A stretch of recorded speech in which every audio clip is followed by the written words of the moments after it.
Hi అండి. ఇవాళ నేను ఒక కొత్త పచ్చడండి. మొన్ననే రీల్‌లో చూసాను. ఐరన్ కంటెంట్ ఎక్కువ ఉంటుందిట. మన కాలీఫ్లవర్ కాడలు ఉంటాయి కదా! కాడలతో ఆకులు ఉంటాయి కదా! ఆకులు, ఆ కాడలు మనం వాడితే మంచి ఐరన్ కంటెంట్ ఉంటుంది. ఐరన్ టాబ్లెట్స్ కూడా వాడవలసిన అవసరం లేదు. సో, రక్తం బాగా పడుతుంది కాబట్టి కాలీఫ్లవర్ కాడల్ని గానీ, ఆకుల్ని గానీ పడేయొద్దని చెప్పారు. సో, ఆ రీల్స్ చూస్తున్నప్పటి నుంచి నేను ఎలాగైనా సరే దీన్ని యుటిలైజ్ చేయాలని చెప్పి నేను చేస్తున్నాను. సో, ఇవాళ నేను దాంతో పచ్చడి చేసేస్తున్నానండి. సో, ఫస్ట్ అయితే ప్యాన్‌లో నూనె పెట్టేసుకున్నాను. అలాగే ఆవాలు, జీలకర్ర, మెంతులు, ఎండుమిరపకాయలు. ఆవాలు, జీలకర్ర, మెంతులు, ఎండుమిరపకాయలు వేసుకోవాలండి. చాలా చాలా టేస్టీగా ఉంటుంది పచ్చడి అనుకుంటున్నాను. ఎందుకంటే నేను ఫస్ట్ టైమే చేస్తున్నాను. బట్ మనం వేసే ఇంగ్రీడియంట్స్ బట్టి, మనం చేసే విధానం బట్టి మనకి తెలిసిపోతుంది. ఏముందిలేండి, ఎన్ని పచ్చళ్ళు మనం చేయలేదు వెరైటీగా. ఇదొక పచ్చడి అనుకుందాం. సో, చేసే విధానం బట్టి మనం అనుకోవచ్చు, మనకి తెలిసిపోతుంది ఈ పచ్చడి బాగుంటుందని. ఇదే టైంలో మనం వెల్లుల్లిపాయలు వేసుకోవాలండి. చితగ్గొట్టేసాను, బాగా వెల్లుల్లిపాయలు చితగ్గొట్టేసాను. అవి కూడా వేగిపోవాలి.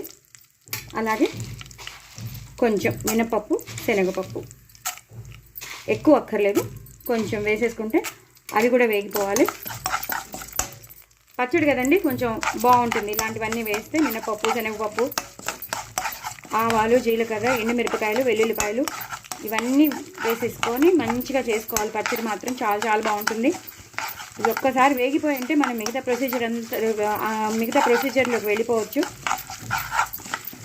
సో, అన్నంలో కలుపుకోవచ్చు, చపాతీలో నంచుకోవచ్చు, పూరీలో నంచుకోవచ్చు, దేంట్లోనైనా నంచుకోవచ్చు. పచ్చడి అనేది దోశలోకి నంచుకోవచ్చు, ఇడ్లీలో నంచుకోవచ్చు, ఉత్తప్పంలోకి, దిబ్బరొట్టులోకి, ఉప్మాలోకి, దేంట్లో అయినా నంచేసుకోవచ్చు. మనకి కంపల్సరీ పచ్చళ్ళు కావాల్సి వస్తూ ఉంటుంది. అస్తమాను రొటీన్ పచ్చడి కాకుండా ఇలా కూడా పచ్చడి చేసుకోవచ్చు. సో, బాగా వేగిపోయి మినపప్పు, శనగపప్పు బాగా వేగిపోయిందండి. ఫుల్ బ్రౌన్ కలర్లోకి వచ్చేసాయి. ఇదే టైంలో పచ్చిమిరపకాయలు, ఉల్లిపాయలు, కొంచెం ఇంగువ. పచ్చడి కాబట్టి ఇంగువ ఆ మాత్రం పడుతుంది. ఆ ఫ్లేవర్ ఉంటేనే పచ్చడి బాగుంటుంది. సో, ఉల్లిపాయలు, పచ్చిమిరపకాయలు, ఇంగువ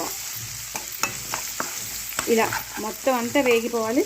వేగిపోయాక పసుపు వేసుకోవాలి. పసుపు వేసుకుని ఇలా ఫుల్గా కలిపేసుకోవాలి. ఒక్కసారి వేగితే చాలు, మొత్తం మిగతావన్నీ మనం వేసేసుకోవచ్చు.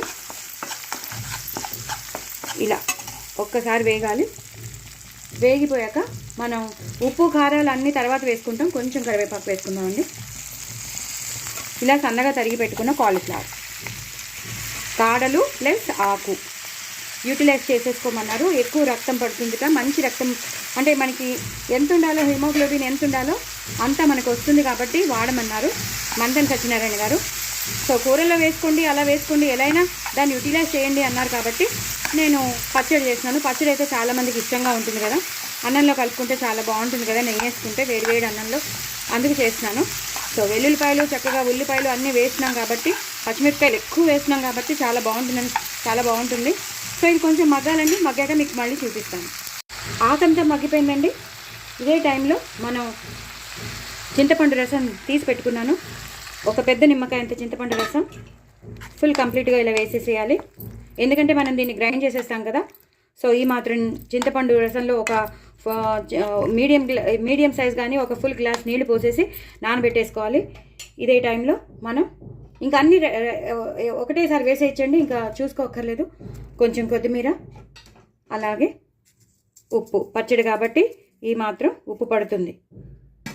అలాగే ఒక స్పూన్ పచ్చిమిరపకాయలు ఎక్కువ వేసాం కానీ ఒక స్పూన్ ఫుల్ కారం వేయాలి. అలాగే ఇది పచ్చడి కాబట్టి మనం చింతపండు అన్నీ వేసాం కాబట్టి, ఎక్కువ కారం వేసాం కాబట్టి కొంచెం పంచదార ఇష్టం లేని వాళ్ళు కొంచెం బెల్లం ముక్క వేసుకోవచ్చు. బట్ వేయడం మాత్రం కంపల్సరీ బెల్లం ముక్క కానీ పంచదార కానీ వేసేసుకోండి. ఇప్పుడు హైలో పెట్టేసుకుంటాను. కొంచెం గార్నిష్కి కొత్తిమీర ఉంచుకోండి, కొంచెం ఇందులో వేసేసేయండి. సో, ఒక గ్రైండ్ అయ్యేటప్పుడు దాని ఫ్లేవర్ మస్తుగా వెళ్ళాలి కదా, అందుకు బాగా వెళ్తేనే బాగుంటుంది. సో, ఇది ఒకసారి ఉడకాలండి. మొత్తం కాడలన్నీ ఉడికిపోయాక నేను మళ్ళీ మీకు చూపిస్తాను. సో, కాడలు, పచ్చిమిరపకాయలు, ఉల్లిపాయలు, అలాగే దాని కాలీఫ్లవర్ కాడలు కానీ కాలీఫ్లవర్ ఆకులు కానీ మొత్తం అంతా మంచిగా మగ్గిపోయండి. నేను ఇలా చెప్పినట్టు మీరు చేసుకోండి. చాలా చాలా టేస్టీగా ఉంటుంది. చక్కగా ఇన్స్టెంట్గా మనం చేసేసుకోవచ్చు, హ్యాపీగా తినేయచ్చు. ఐరన్ కంటెంట్ వస్తుంది మనకి, రక్తానికి రక్తం అన్నీ వచ్చేస్తాయి. సో, ఈ టైంలోనే ఇంకా బంద్ చేసేస్తున్నాను. నేను బంద్ చేసేసాను కూడా. ఇప్పుడు వెల్లుల్లిపాయలు వేసేసి గ్రైండ్ చేసేసుకోవాలండి. పైనుంచి వెల్లుల్లిపాయలు వేయాలి, పోపులో కూడా వెల్లుల్లిపాయలు వేయాలి, కొత్తిమీర వేసేసి చక్కగా గ్రైండ్ చేసేసుకోవాలి. గ్రైండ్ చేసుకున్నాక మీకు చూపిస్తాను. సో ఇప్పుడు గ్రైండ్ చేసేసాక పచ్చడి ఇలా తయారైందండి. చాలా చాలా టేస్టీగా ఉంటుంది. సో మీరందరూ తప్పకుండా ట్రై చేయండి. నా ఛానల్ సబ్స్క్రైబ్ చేసుకోండి, సపోర్ట్ చేయండి. నేను 1000 సబ్స్క్రైబర్స్కి దగ్గరలో ఉన్నానండి. సో కంపల్సరీ మీరు ఇది యూటిలైజ్ చేయండి. చాలా మంచిది కాడలు, అలాగే కాలీఫ్లవర్ కాడలు, కాలీఫ్లవర్ ఆకులు. సో యూటిలైజ్ చేస్తే మనకి హిమోగ్లోబిన్ హ్యాపీగా వస్తుంది. వేరే మాత్రలు ట్యాబ్లెట్స్ వాడక్కర్లేదు హిమోగ్లోబిన్ కోసం. సో కంపల్సరీ మీరు వాడండి, ట్రై చేయండి, కామెంట్ బాక్స్లో పెట్టండి. వెరీ టేస్టీ కాలీఫ్లవర్ కాడల పచ్చడి, అదే కాడలు ప్లస్ ఆకులు, దానికి ఉన్న ఆకుల పచ్చడి చాలా చాలా టేస్టీగా ఉంటుంది. ఒకసారి ట్రై అయితే చేయండి. నా ఛానల్ సబ్స్క్రైబ్ చేసుకోండి, సపోర్ట్ చేయండి. వెరీ టేస్టీ అండి. బాయ్ అండి.